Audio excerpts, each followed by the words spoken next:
This video is brought to you by Raycon, who just launched an all-new product, their Essential Open Earbuds. Enjoy crisp, clear audio from a device so light and so comfortable that you'll forget you're even wearing them. Get 20% off your order when you visit buyraycon.com/skillupopen. Scan the QR code on screen or stick around to the end of the video to learn more.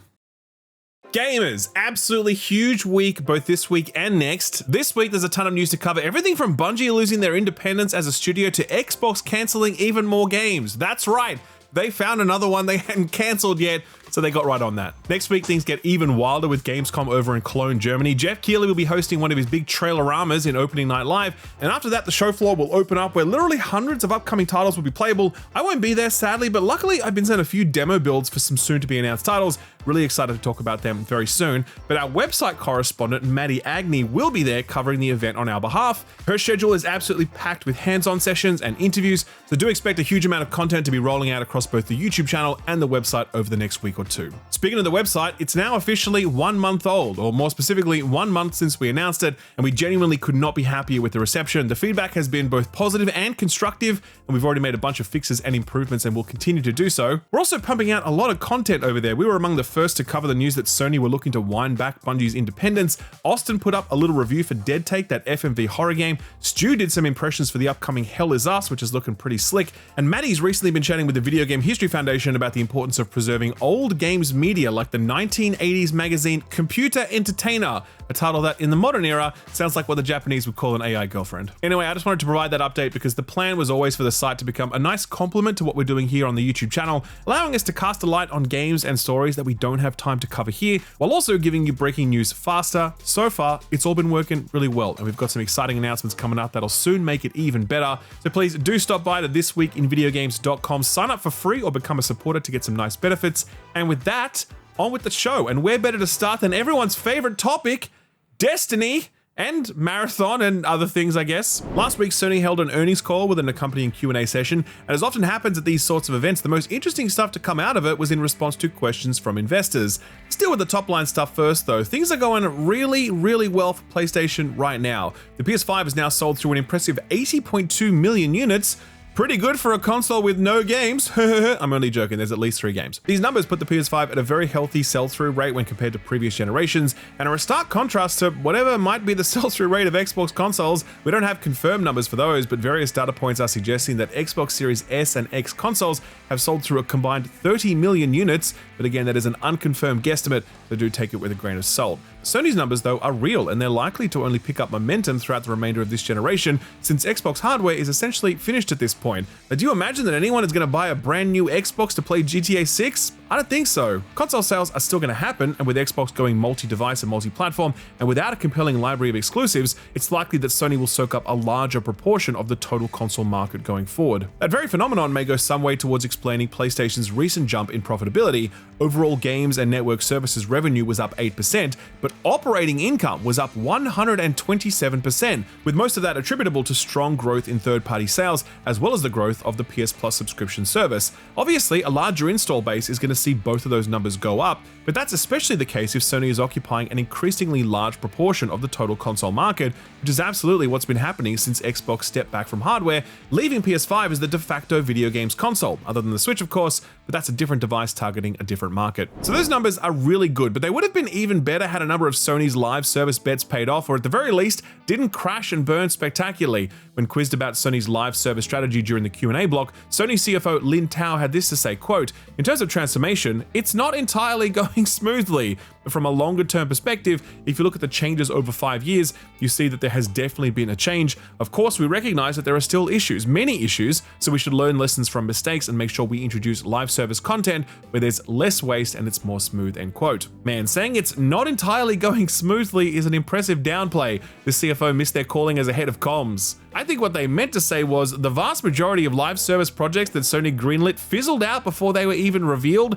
and while Helldivers was a big success, Concord was a generational flop that our ancestors will be singing songs about 1,000 years from now. Still, Sony remains undeterred when it comes to their live service ambitions, and the next cab off the rank is Marathon, which was meant to be launching next month, but will now be launching sometime before March next year. That window being confirmed by Tao during that very Q&A session, though they did offer some caveats, quote, "We expect the launch to happen within this fiscal fiscal year, but having said that, that is not a commitment and no official announcement has been given yet. Based on the progress made in the autumn timeframe, we believe we can communicate when we will be launching. We are now fixing the problems, so we believe this launch will happen. If this launch is cancelled, we need to do a revision of the valuation. However, as of now, that is not expected, end quote. Kind of a big deal for them to be throwing around the C word here, but yeah, the thought had crossed my mind when I saw the response that Marathon was getting during its playtest and how challenging and narrow that live service extraction shooter market already is. I think it's unlikely that it will be cancelled, and Sony seems to agree, but Tao's response was hardly a full-throated assertion that Marathon will ship one way or another. Regardless of what happens here, things are about to change at Bungie, big time. Recall that when Sony acquired the studio, they did some weird sweetheart deal that kind of guaranteed their independence so that Bungie's leadership would still call the shots as opposed to Sony's leaders. I think it's pretty clear at this point that Bungie's leaders are not up to the task, and with the studio struggling to maintain Destiny and to ship Marathon, it seems like Sony are looking to be more assertive in that relationship. Here's what Tao had to say in response to a question on the matter, quote, "At the time of acquisition, we were offering a very independent environment. However, thereafter, we have gone through structural reform, as we announced last year. So this type of independence is getting lighter, so Bungie is shifting into a role which is becoming more part of PlayStation Studios. In the long term, you can see this as an ongoing process, so the direction is to become part of PlayStation Studios," end quote. A few years ago, I think myself and more than a few Bungie fans would have been sad to hear this news, but in 2025, Bungie is a very different studio, and it's clear that it has not been well led. Sony, to their credit, are actually pretty good at leading studios and helping them elevate their output, so while we can't assert that this would definitely be an upgrade, maybe it will be. Maybe some new leadership is just what is needed to help right this ship.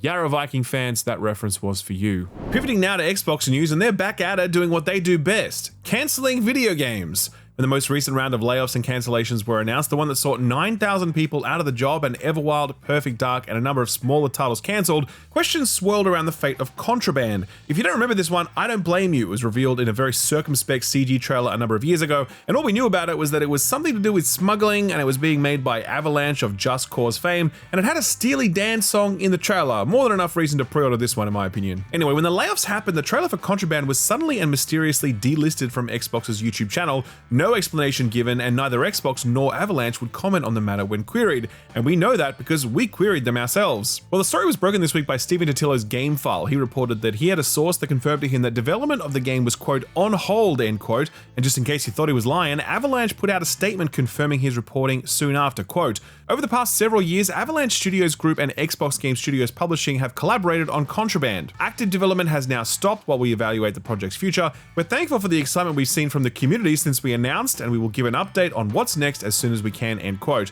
As noted by Kyle Bosman during his Drop Frame show, I'm not sure you can say that a game that's only released a CG trailer a few years ago has a community, but that's all rather academic at this point. It's not like Xbox are going to turn around and be like, "Oh, sorry, we've changed our mind. AI isn't all that important after all. Here's your money back. Go finish that game you were working on." That is definitely not happening, but hopefully Avalanche will find another publishing partner to pick up where Xbox left off. I know we've been poking fun at Xbox a lot this episode, so let's balance it out by covering some good Xbox news, like this report from data analytics firm Newzoo about Game Pass. After all, this service is the rock on which Xbox is built, and it just surpassed $5 billion in annualized revenue, so this report's gotta be some good news, right?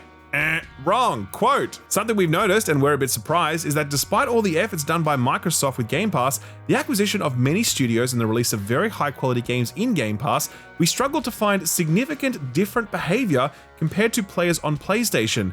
Xbox players don't seem to be playing/spending more time on more games. They don't seem to be playing more games either. So we were a bit surprised that there was not a visible Game Pass effect on the behavior of players," end quote. The only Game Pass effect I'm aware of is the one where people use the term in a sort of offhand derogatory way, like, that's just a Game Pass game. I don't think that's fair, by the way, since I think Game Pass very regularly delivers excellent titles. So I personally was also surprised to see this data, because like Newzoo, I would have guessed that ready access to an expansive library of games would naturally have resulted in more playtime, but that doesn't seem to be the case. More concerning, for Xbox shareholders at least, Newzoo did note the very thing that Xbox execs swear isn't happening. Game Pass is cannibalizing game sales. Quote, "What we clearly see is cannibalization of the sales of AAA premium games on Xbox through Game Pass. We can see that when you look at Call of Duty, the last Call of Duty Black Ops 6, the number of units actually sold on Xbox was much lower compared to previous years," end quote. And it's like, well, yeah, if you can experience a new Call of Duty for $20 instead of 70, a lot of people are going to opt for that. More than that though, the bigger picture is that it's long been established that Game Pass conditions the audience to not buy games. And that's fine if the Game Pass sub numbers keep going up, but historically that hasn't been happening at the rate that Microsoft's leadership are satisfied with. These are all outstanding questions that Microsoft needs to begin answering as it positions itself for the next generation, a generation which may begin as soon as 2027 if various leaks and rumors are to be believed. Between dwindling hardware sales, studio closures, project cancellations, and unclear business dynamics around Game Pass, Xbox feels like a really unsolved equation at this point, and I don't see any solutions emerging anytime soon.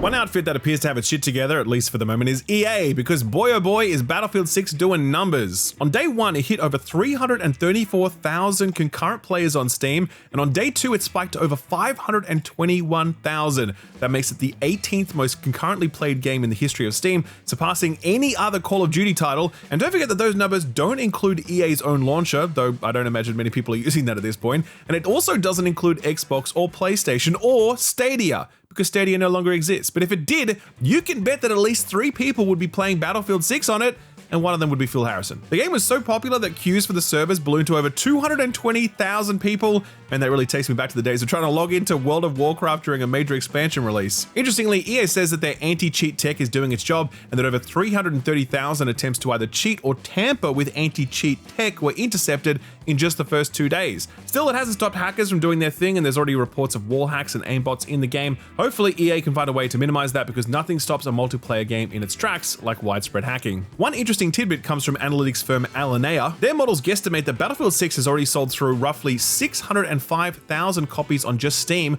That's based on the open beta player counts, as well as the 2.7 million wish lists, which the title has already racked up. And again, I would reiterate that these numbers do not include other platforms like Stadia. As for me, I played the open beta last week and was pretty blown away by how much I enjoyed it. A far cry from my time playing the Battlefield 2042 beta all those years ago. Back then, we were pleading with EA to delay the game because every aspect of it was dog shit. But here, people are basically banging down the door of EA headquarters trying to get them to release it early, and while I'm happy to wait a little longer, I'm not gonna lie, I'm gonna be playing the shit out of the open beta this weekend. Very quickly, wanted to draw your attention to a really interesting interview with Take-Two boss and geriatric bodybuilder Strauss Zelnick. He sat down with IGN for a wide-ranging chat covering everything from Civ 7's disappointing launch to the current state of BioShock. He even had a kind word for Randy Pitchford, making him the only person with a kind word for Randy Pitchford. Civilization first though, you might remember that Civ 7's launch didn't go so well, with fairly middling reviews and some very, very negative player sentiment.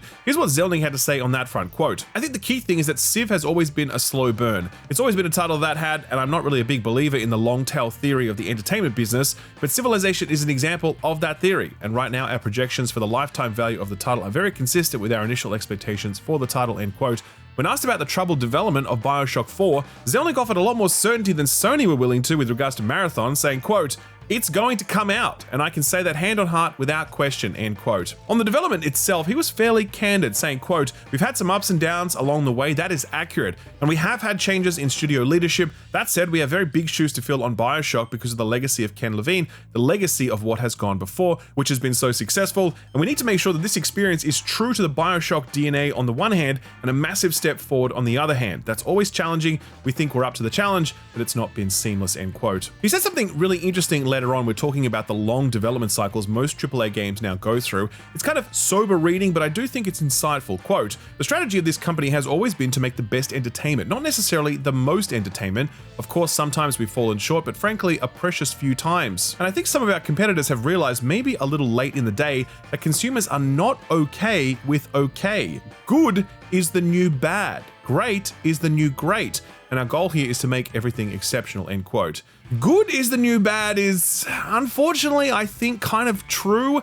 I don't mean that for myself, since I don't see it that way personally, and there are lots of like middling to bad games that I've enjoyed. But I definitely see metrics when it comes to views and sales and Metacritic scores and player counts and online social media sentiment. And yeah, it really does feel like the market just is way less interested in good games these days.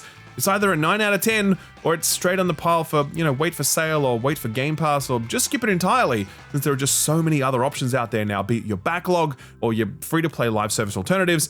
I don't like it personally. In fact, I hate it, but I don't think he's wrong. And I'm sure at least some of the disruption we're currently seeing across the industry is due to this new reality. Finally, Zelnick did put in a good word for his boy, Randy Pitchford, since they go way back now. When asked whether or not Zelnick gets a heart attack every time Randy Pitchford tweets anything, Zelnick responded, quote, "I love Randy. First of all, let me say that on the record. And I love his big personality. I love his passion, and he's one of the all-time great game makers. He can also be controversial at times, sometimes intentionally, sometimes unintentionally. I still love him to death, end quote. Attentive viewers may have noticed, he certainly did not answer that question about the heart attacks. Not a lot of news in brief this week, so we thought we'd serve up a review in brief. Austin just played through the Australian-made Drifter and was so taken by it that he wanted to review it over on thisweekinvideogames.com and shout it out during the news show, so take it away, Austin. Where Animal Well was my indie darling of last year, I suspect the Drifter will be mine for this year. This was a pleasant surprise to me, since it's a point-and-click adventure game, something that would not normally interest me at all, if it weren't for how the Drifter immediately grabbed me with its super cool conceit. Imagine you find yourself on the brink of death, but instead of dying, you wake up a minute prior, now equipped with the benefit of hindsight and the tools on your person to prevent your incoming demise. This is what the Drifter is all about. It's roughly 10 hours of really clever puzzles that rely on critical thinking, MacGyvering together objects, environmental clues, and a bit of time-loopy trial and error to overcome. One thing I particularly loved is how the time-sensitive nature of these scenarios gives the point-and-click format some real tension. I found myself really panicked in some of these puzzles, which perfectly mirrors the sense of dread and helplessness that our protagonist feels.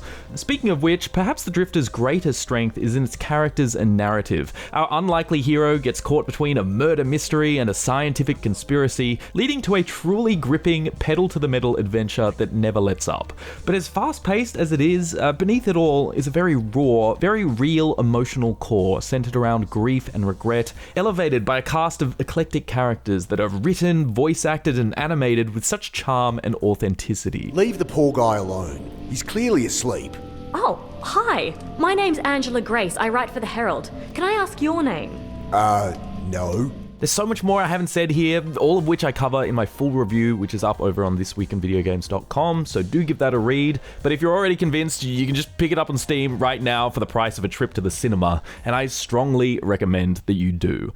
With that, back to the news. So what got announced or delayed this week? Well, there were a few small bits and pieces to come out of the Nintendo Indie World presentation late last week. No Silksong, of course, but that's to be expected. If you're someone who watches a lot of showcases or follows indies pretty closely, many of the things shown will probably not be new to you, aside from the fact that they're now coming to Switch or Switch 2, but a few publishers did lock down some new stuff. One was Devolver Digital, who put a date on Ball X Pit. This is the game they spent an entire showcase focused on during Summer Games Fest. It's coming out on all platforms on October 15th, and it's part roguelike RPG, part breakout, as in bouncing balls to break blocks and enemies, and part base builder too. Kind of a bizarre combo, but having played the Steam demo for it, you can very quickly see how this might become a bit of a time sink. Overwhelmingly positive reviews for that demo, by the way. Playdate and Goose Game publisher Panic Incorporated have slapped a date on their next release, Hurdling, which comes out next week, August 21st. It comes from the Swiss indie studio that made the kind of emotional exploration game Far Lone Sails, where you grew a weird attachment to your boat car thingy. This one sees you play the role of a young animal herder guiding a bunch of giant yak-like creatures through the countryside. Will some of them die? I would bet large amounts of money on it. On the Japanese version of the Indie World Showcase, one of the notable differences was the inclusion of Demon School, which is kind of weird because as far as I know, the developer of this one is based in the US. This game is heavily based on classic Persona games, however, so that checks out. And it mixes high school social sim with big occult vibes and a turn-based combat system that focuses on physical momentum. This one was delayed earlier this year, but now has a September 4th release date for all platforms. This one also has a pretty good Steam demo if you want to check that out. Sticking with those occult vibes a little longer, outside of the indie world, Blumhouse Games announced a new title called Eyes of Hellfire, launching into early access on August 27th. This one looks really interesting. It's an isometric co-op horror game where you and up to 4 other people get trapped in a mansion and try to escape. It's got a bit of a deck building system that kind of gives it a board game vibe, and it's also doing the whole guest pass thing where only one person needs to own the game for 5 people to play it. Very nice. If you're looking for something a little more whimsical, then perhaps this one's for you. Lego Party is a new multiplayer minigame fest coming for the Mario Party crown, and this one is developed by Australian studio SMG, who made the excellent Moving Out. It's also being published by Fictions, which is what Take-Two's old indie label Private Division turned into after they decided they wanted to focus exclusively on GTA Shark cards. Anyway, Lego Party has a release date now for September 30th on all platforms. I played it at the Summer Games Fest and it was a really good time, so I definitely recommend keeping an eye on it. Another fun looking release date here. This is a weird game called Henry Half-Herd, where you play as a disembodied half-head that can possess a variety of household objects. This one's been floating around in development for a while, and it now has a release date of September 16th for PC, PS5, and Switch. Jumping back to publisher Panic once more, and they've announced a date for quite possibly their weirdest title yet. It's It's called Blippo Plus, and it's a fictional sci-fi cable TV simulator. This actually started off as a playdate title on the handheld's most recent season of games, complete with 1-bit black and white video, but now a full color version is coming to PC and Switch on September 24th. Ed's been playing around with the new version already, and how he describes it is that you're basically channel surfing through all of these unhinged FMV videos, and gradually over a period of time, more and more shows and episodes unlock, eventually giving you the sense of a much greater and bizarre narrative. Really strange, but sounds really cool. Something a bit more straightforward now, running around and shooting cyberpunk dudes. Metal Eden is the next game from Riot Games, who made Ruiner for Devolver Digital quite a few years ago now. They clearly love their cyberpunk violence, and this one's a fast-paced, gory FPS published by Deep Silver. Looks cool. And finally, Korean publisher Nexon teased a AAA game this week called Wuchi the Wayfarer. Just a CGI trailer for this one now with no release date, but it's supposed to be an action-adventure game with a historical Korean setting, running an Unreal Engine 5 for PC, PS5, and Xbox. Man, Black Myth Wukong really opened the doors for this kind of game, didn't it? Just one cancellation announcement this week, and that's for Genshin Impact on PS4. Hoyoverse announced that it was going to delist this version in October and completely end support for it in August of next year, due to, quote, limitations related to hardware performance and platform application size, end quote. Now, this does come with Genshin Impact getting a bump in minimum hardware specs for all other platforms, and I noticed people talking about how poorly the PS4 version of the game has been running for quite some time, but on the other hand, this has literally been one of the highest grossing gacha games every single month since it came out in 2020. Unless the player base on PS4 has all but abandoned this version, it's kind of wild that they can't keep this one running. We did reach out for clarification, but Hoyoverse did not respond to our request. Hoyoverse wouldn't give any additional comment on the matter, but hey, as a great man once said, do you guys not have phones? So what came out last week? Well, that remake of Sega's House of the Dead 2 came out. This was the one developed by Polish studio Forever Entertainment, and though there aren't a ton of reviews out there, the ones that are have averaged a weak 58 on OpenCritic and a mostly negative rating on Steam with over 200 reviews counted. Steam players are reporting a lot of graphical issues, technical ones mind you, not just the fact that this is a remake of a 1998 game, and the Switch reviews are mostly complaining about the poor control options. The gyro just isn't a replacement for a good old light gun and CRT TV, it seems. Here's Nintendo Life, which gave it a 5 out of 10, saying, quote, the game isn't horrifically unplayable or anything like that, it's perfectly serviceable, but a light gun shooter should be instantly playable and fun, and having to constantly fiddle around with the settings to achieve something close to satisfying is definitely frustrating. It's something that developer Megapixel Studio really should have rectified from the first Switch remake. Control woes aside, I suspect many players will eventually find some enjoyment from the game, provided you're willing to spend considerable time in the settings menu beforehand. It's a fascinating blast from the past, warts and all, and a real showcase of some truly terrible voice acting from the 90s, end quote. Moving on to what seems like a much better remake, Konami's Gradius Origins collects some of the key titles of the arcade shoot-'em-up series, while introducing a brand new version as well. This one's sitting in a much more comfortable strong 81 on OpenCritic, with Steam reviews skewing very positive. Not a ton of outlets had time for this one either, so we'll defer back to Nintendo Life, who are clearly owning their niche here. They gave this one 8 out of 10 and said, quote, developer M2, famous for its articulate, somewhat surgical approach to porting historical code just right, has done another fine job with Gradius Origins. There's so much polish here, it positively gleams, and the overall care, bonus gadgetry, and quality of life extras are all impeccably set. Salamander 3 is the big one, and it delivers even if it doesn't really push the envelope in terms of originality or visual bombast, end quote. Speaking of blasts from the past, Mafia the Old Country is certainly channeling some old school vibes in ways that you're either gonna love or hate. My review for this one went up earlier in the week, link below the like button, and you can also find the accompanying write-up over on thisweekinvideogames.com. And yeah, it's complicated to be honest. I really would argue that this is more of a 10-hour long cutscene with some very light, janky interactive elements, and that's going to be a deal breaker for a lot of people, but it can also be quite novel and refreshing for those who just want a good, simple game featuring pretty visuals and a well-told story. I sort of recommended it on that basis, but if you're at all on the fence, you really should check out the full review because it's important to go into this one with the right expectations. On OpenCritic, it's sitting at a strong 76. The reception has been a little varied, but honestly, that's kind of fun to see. Lots of praise for the characters and some of the world building, but not so much for the overly simplistic combat and mission structure. GameSpot landed on a 6 out of 10 for this one. Here's what they had to say, quote, Mafia the Old Country is at its best when things slow down, letting you take in all the sights and sounds of Sicily. Like previous Mafia games, it nails the look and feel of its real-world counterpart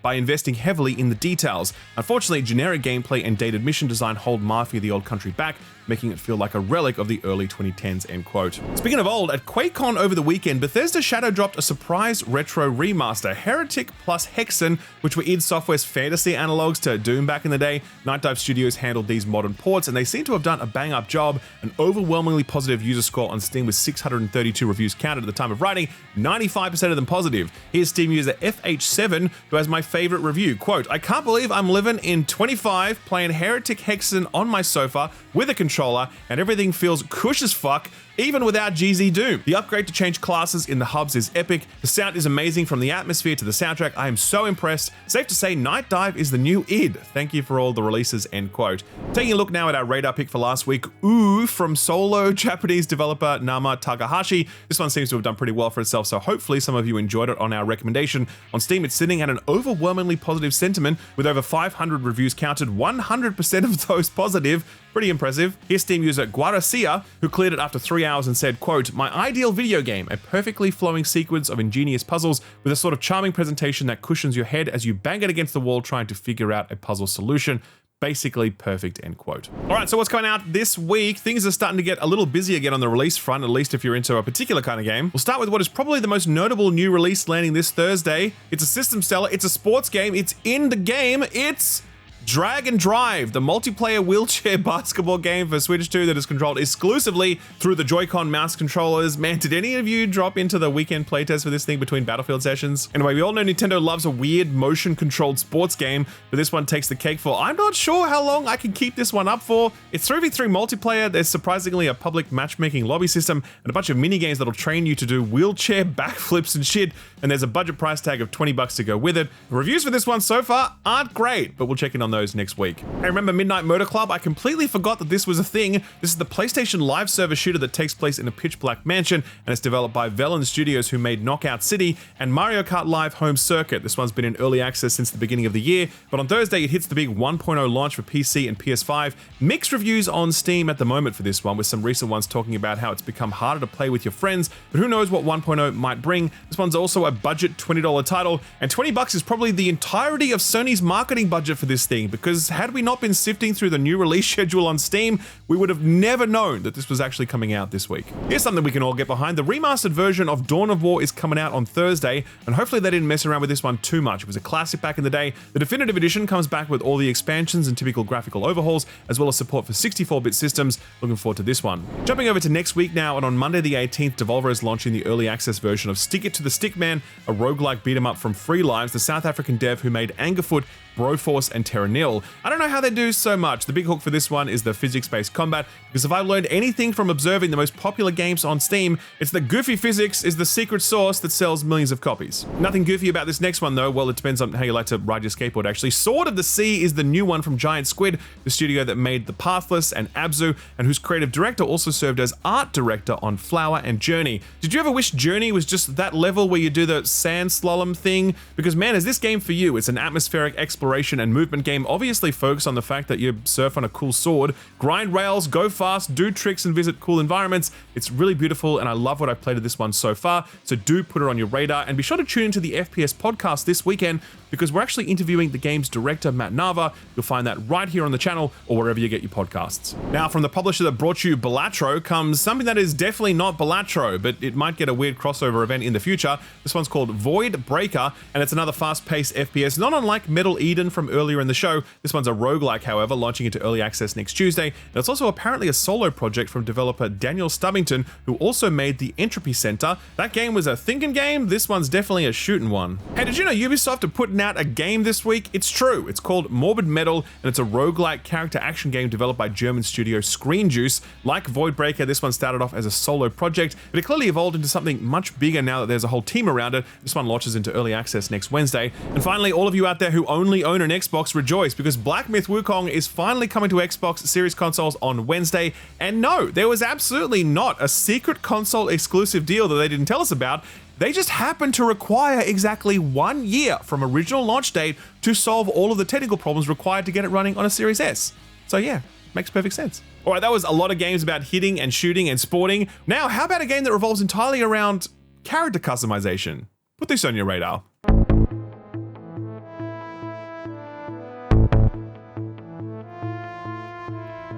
This is Legion Was Here, and the premise is kind of hilarious actually. You're a spy who can manipulate their facial features for the purpose of imitating people, kind of like the gross masks in Mission Impossible, and the gameplay loop revolves around trying to piece together the perfect replica of someone's face based on the limited information given to you during the mission's briefings. Not only that, but you also have to learn the personalities and details of the person you're imitating so you can pass for them in the field as well. But don't worry, you can write cheat notes on your hand and bring them up during conversation, which is just a great mechanic. It worked perfectly for Homer in that Mindy episode, so it'll probably work perfectly for you too. This one's not out until next year, but solo developer Jeffrey Mondo just released a free demo on Steam, so go check it out. I won't spoil it, but the tutorial kind of has a bizarre celebrity cameo. If you're interested, you can find a link to it over on our Steam curator page, which also has links to all of the other put this on your radar stuff I've recently covered. I'll leave a link to all of that below the like button. Sort of free stuff time now, and over on the Epic Store, you still have time to grab 112 Operator for PC and mobile, as well as motorbike combat game Road Redemption. On Friday though, that's being replaced by Hidden Folks, which is honestly just a delightful little black and white finding game in the vein of Where's Wally or Waldo for you Americans,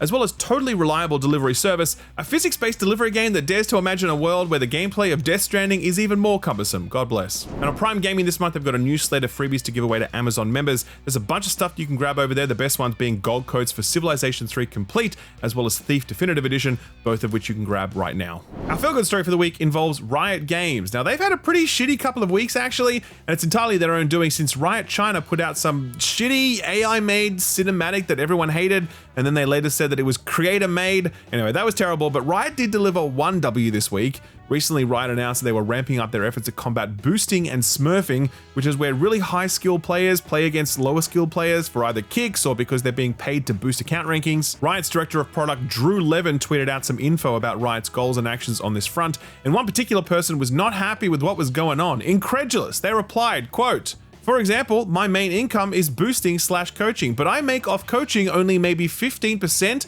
of what I make from boosting over a month. What do I do after? Just chill at McDonald's?" End quote.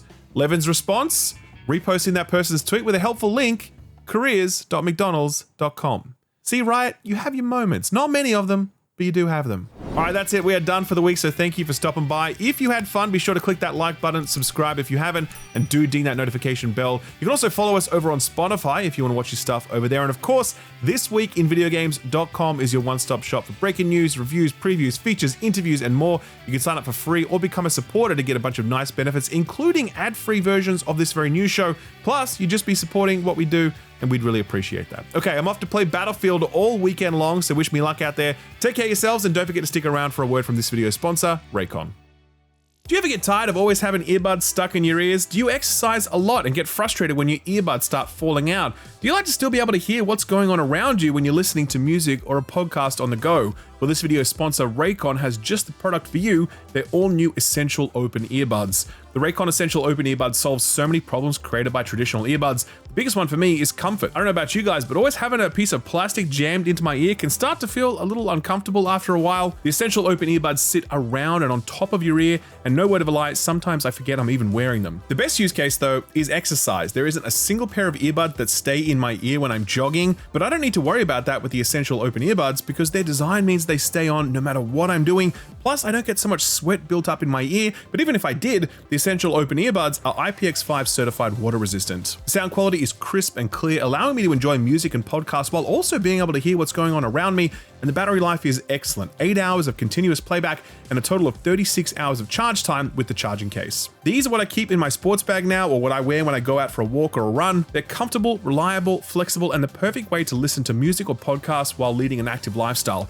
If you're looking for earbuds that move with you, whether you're commuting, working, or just living life, the Essential Open Earbuds are the way to go. To grab a pair for yourself, just scan the QR code on screen or visit buyraycon.com/skillupopen to get 20% off your order. That QR code is right there. Otherwise, it's buyraycon.com/skillupopen for 20% off. Thanks Raycon for sponsoring the video, and thank you for watching it.